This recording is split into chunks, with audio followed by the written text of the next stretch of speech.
Saúdos e rompemos nos vosos dispositivos para dar conta dunha nova de última hora. O Tribunal Superior de Xustiza de Galicia vén de condenar a Xunta de Galicia e a Confederación Hidrográfica Miño-Sil, dependente do Goberno de España, a adoptar inmediatamente todas cantas medidas sexan necesarias para que cesen os olores e a degradación ambiental no encoro das Conchas e no seu entorno, para devolverlles aos veciños denunciantes o pleno desfrute dos seus dereitos fundamentais.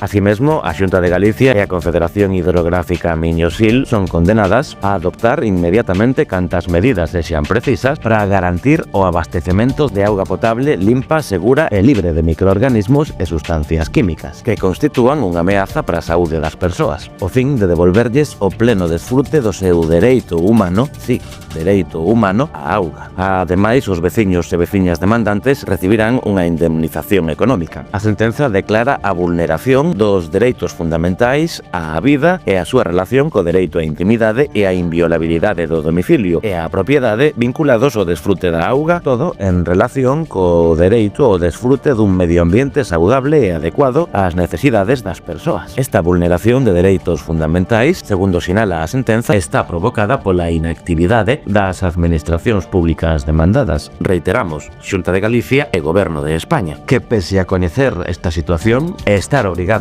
legalmente a resolver o problema, continúa a sentenza, non foron quen de por remedio algún. Agora só quedaría saber cal é a causa desa contaminación. A macrogranxa ou os centos de pequenas granxas que fan unha macrogranxa pertencente ao grupo alimentario líder na provincia. Core, o sabor que compartimos. Seguro que non ten nada que ver. Foi todo. Seguiremos informando.